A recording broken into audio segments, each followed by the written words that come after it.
ሰላም ጤና ይስጥልን። ህወሓት መንግስት ግልጽ ጦርነት ከፍቶብናል ሲል ይፋ አድርጓል። ለህወሓት መሪዎች የቀረበ አማራጭ ደግሞ እጃቸውን ስጡ የሚል ስለመሆኑ ከወደ አዲስ አበባ ከሰሞኑ የተላለፈ ጥሪ ተሰምቷል። እንመለስበታለን። በትግራይ ክልል ርዕሰ መዲና መቀለ ከተማ ዛሬ ጠዋትና ከሰዓት ለሁለት ዙር የድሮን ጥቃት መፈጸሙ ይፋ ሆኗል። ይህንን ተከትሎ በሰሜን ኢትዮጵያ ነገሮች በፍጥነት የተቀያየሩ ነው ተብሏል። ለህወሓት ቅርብ የሆኑ ምንጮች ጥቃቶቹ የህወሓት መሪዎችን ለማስወገድ ኢላማ ያደርጉ ናቸው ብለዋል። ሌሎች የመረጃ ምንጮች ደግሞ በድሮን ጥቃቱ የንጹሃን ዜጎች መቁሰላቸውን የከተማውን ሆስፒታል ሪፖርት ዋቢ አድርገው ዘግበዋል። ዝርዝሩ የዜናችን ትኩረት ነው። ከዚህ ባለፈ አፍሪካ ሪፖርትና አጃንስ ፍራንስ ፕሬስን የመሰሉ ዓለም አቀፍ መገናኛ ብዙሃን በክልሉ መዲና መቀለ የተፈጸመውን የድሮን ጥቃት በተመለከተ የየራሳቸውን ሪፖርት አውጥተዋል። ዜናችን ይቃኘዋል። ከዚህ ባለፈ የሀገራዊ ምክክር ጉባኤው በአዲስ አበባ ጉዳይ ላይ አስማሚ ኮሚቴ እንዲዋቀር ሀሳብ ማቅረቡ ተሰምቷል። እንመለከተዋለን። እንደተለመደው የሰማችሁን አብራችሁን ቆዩ። የቻናላችን የዘወትር አክብሮታዊ ግብዣ ነው። ወደ ቀዳሚ ጉዳያችን እናምራ።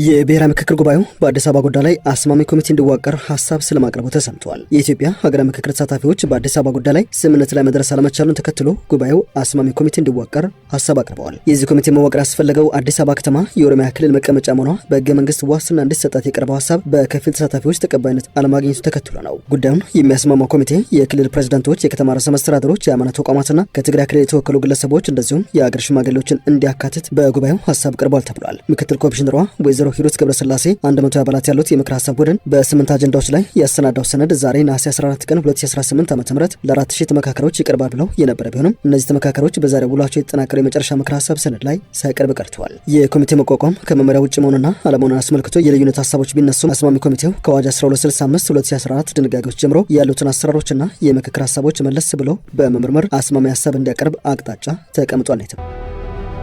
በሰሜን ኢትዮጵያ ነገሮች በፍጥነት እየተቀያየሩ ነው ተብሏል። ዛሬ ብቻ ጠዋትና ከሰዓት ለሁለት ዙር የድሮን ጥቃቶች መፈጸማቸው ይፋ ሆኗል። በመቀለ ከተማ ውስጥ ዛሬ መፈጸማቸው የተሰማ የድሮን ጥቃቶችም የህወሓት አመራሮች ላይ ኢላማ ያደረጉ ስለመሆናቸው የተለያዩ ታማኝ የመረጃ ምንጮች ይፋ አድርገዋል። ዛሬ ሁለት ጊዜ ማለትም ጠዋትና ከሰዓት የድሮን ጥቃቶች በመቀለ ከተማ ከተፈጸሙ በኋላ የተለያዩ ሪፖርቶች የወጡ የሚገኙ ሲሆን የሰው አልባ ጀቶችን ጥቃትም በተለያየ አውድ ውስጥ እያስቀምጧቸው ይገኛሉ። ለአብነት ያክል የህወሓት ወዳጅ የሚባለው የባህር ማዶ ተንታኞች ጥቃቶቹ የህወሓት መሪዎችን ለማስወገድ ኢላማ ያላቸው ሳይሆን አይቀርም በሚል ይፋ አድርገዋል። ከዚህ ባለፈ በከተማ በመኖሪያ አካባቢ ተፈጸመ በተባለ የድሮን ጥቃት 13 ሰዎች የአካል ጉዳት እንደደረሰባቸው ከነዚህ መካከልም ህጻናት አሉበት ሲል የመቀለ አይደር ሆስፒታል ምንጮች ማስታወቃቸውን የዜና ምንጮች ዘግበዋል። ወጋታ ፋክት ያጣቀሰው ሆስፒታሉ በይፋ ባወጣው መግለጫ እንዳስታወቀው በጥቃቱ የቆሰሉ 13 ሰዎች ለሕክምና ወደ አይደር ሆስፒታል በዛሬው ዕለት ተወስደዋል። ተጎጂዎቹ በአካባቢው ዛሬ ጠዋት 5 ሰዓት ተኩል በተፈጸመው የመጀመሪያ ድሮን ጥቃት ተጎጂዎቹ ወደ ሆስፒታሉ ደርሷል የተባለ ሲሆን የሕክምናና የቀዶ ሕክምና እርዳታ እየተደረገላቸው እንደሚገኝ ነው ዘገባ ያመለከተው። ይህ በእንዲህ እንዳለ መቀለ ዛሬ ለሁለተኛ ጊዜ የሰው አልባ ጀት ጥቃት እንደተፈጸመ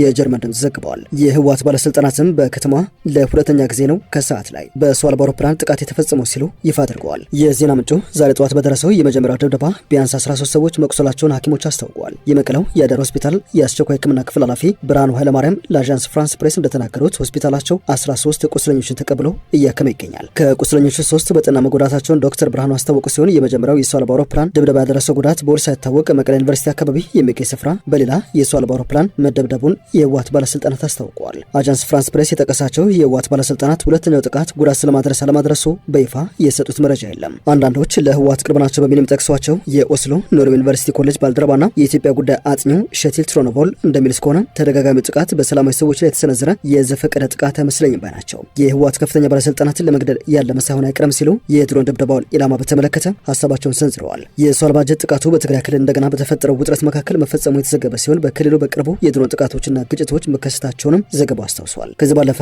በትግራይ ክልል ርዕሰ መዲና መቀለ የመኖሪያ መንደር አካባቢ ተፈጽሟል በተባለ የድሮን ጥቃት ጉዳት ሳይደርስ አልቀረም ብለዋል አጃንስ ፍራንስ ፕሬስና አፍሪካ ሪፖርት በዘገባቸው። የፈረንሳይ ዜና ምንጭ አፍሪካ ሪፖርት እንደዘገበው የድሮን ጥቃቱ የተፈጸመው በክልሉ በፌዴራል መንግስትና በትግራይ ኃይሎች መካከል ውጥረት እየጨመረ በመጣበት ወቅት ነው። የህወሓት ምክትል ፕሬዝዳንት አማኑኤል አሰፋ ለአጃንስ ፍራንስ ፕሬስ እንደገለጹት የድሮን ጥቃቱ በመቀለ ከተማ በዛሬው ዕለት የተፈጸመ ነው። አማኑኤል አሰፋ ጥቃቱ የመኖሪያ አካባቢን ኢላማ ያደረገ ስለመሆኑ ገልጸው በጥቃቱ ምክንያት የደረሰው ጉዳትን በተመለከተ ግን በወቅቱ ማለትም ጥያቄ በቀረበላቸው ሰዓት ዝርዝር መረጃ የለኝም ሲሉ ምላሻቸውን ሰጥተዋል። በመቀለ ይገኛል የተባለ የኤፍፒ ጋዜጠኛ የከተማ ነዋሪዎች የድሮን ጥቃቱን ማረጋገጣቸውን የዘገበ ሲሆን ከትላንት በስቲያ ከክልሉ ርዕሰ መዲና መቀለ ከተማ አቅራቢያ ከተፈጸመው ሌላ የድሮን ጥቃት በኋላ የተከሰተ ነው ተብሏል።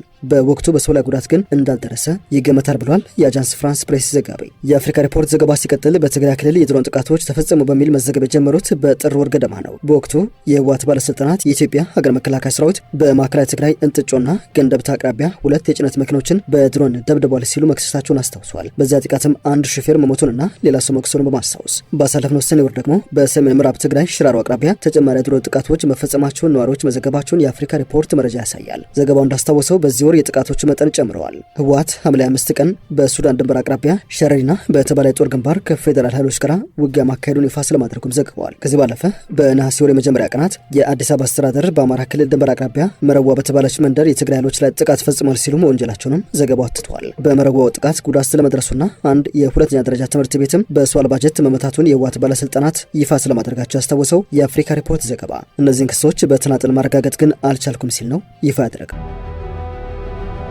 ወደ ዜናችን የመጨረሻው ክፍል እናምራ።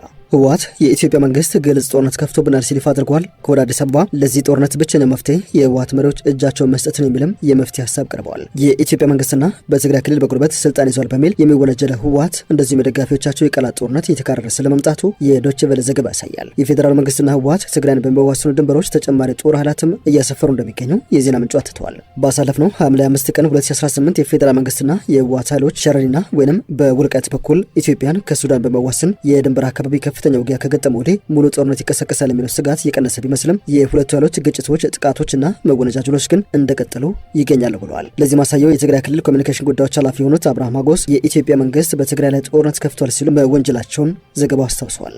የቢሮ ኃላፊ መስተዳድራቸው ለሚቆጣጠራቸው መገናኛ ዘዴዎች በሰጡት መግለጫ የፌዴራል መንግስት ትግራይን በሰው አልባ አውሮፕላኖች እየደበደበ ይገኛል ሲሉ የወነጀሉ ሲሆን የፌዴራል መንግስት አደረስ ያሉትን የሰው አልባ አውሮፕላን ጥቃት ግን ሙሉ በሙሉ ጦርነት መከፈቱን የሚያሳይ ድብደባ ነው ሲሉ ተርጉመውታል። ከዚህ በኋላ የሚቀረው ጦርነቱን ማስፋፋት ብቻ ነው ያሉት ዶክተር አብርሃም የህወሓትን አጸፋ በተመለከተ ሁኔታውን በጥሞና ለመከታተል እየሞከርን እንገኛለን፣ ይሁንና በዚህ ሁኔታ ግን አንቀጥልም ሲሉ ምላሽ መስጠታቸውን ዘገባው አትተዋል። በአዲስ አበባና በመቀለ ፖለቲከኞች መካከል ድርድር እየተደረገ ነው የሚለውን ዘገባም ዶክተር አብርሃም የኢትዮጵያ መንግስት የሚያስወራው ውሸት ነው ሲሉ ስለማጠጠላቸውም በመግለጫቸው ላይ ተንጸባርቀዋል። ለኢትዮጵያ መንግስት ቅርብ ናቸው በሚባለው መገናኛ ብዙሃን ቃለ ምልልስ የሰጡት የህወሓት መስራችና የቀድሞ መሪ ዶክተር አረጋዊ በርሄ የህወሓት መሪዎች ተጨማሪ ጥፋትን ለማስወገድ የቀራቸው አማራጭ ለፌዴራል መንግስት እጅ መስጠት ብቻ እንደሆነ አስታውቀዋል። ኢትዮጵያ ፈተናዎችን የሚቋቋምና የመወጣት የረጅም ጊዜ ልምድ አላት ያሉ ሲሆን የኢትዮጵያ ምርጫ ቦርድ ከህጋዊ ፓርቲነት ያገደውን ህወሓትን ህገወጥና የውጭ ኃይሎች ጥቅምን ለማስከበር የቆመ ሲሉ ወንጅለውታል። አንጋፋ ፖለቲከኛ ዶክተር አረጋዊ በርሄ ቀጥለውም የኤርትራ ስርዓትም ፍላጎቱን ለማራመድ የኤርትራ ወጣቶችን ካዳከመ በኋላ አሁን የትግራይ ክልል ወጣቶችን ሊጠቀምባቸው እየሞከረ ነው ያሉ ሲሆን የህወሓት መሪዎች ለውጭ ኃይሎች ፍላጎት ሲሉ የሚከተሉትን የጥፋት መንገድ አቁመው ለፌዴራል መንግስት እጃቸውን መስጠት አለባቸው ሲሉ ጥሪ አቅርበዋል።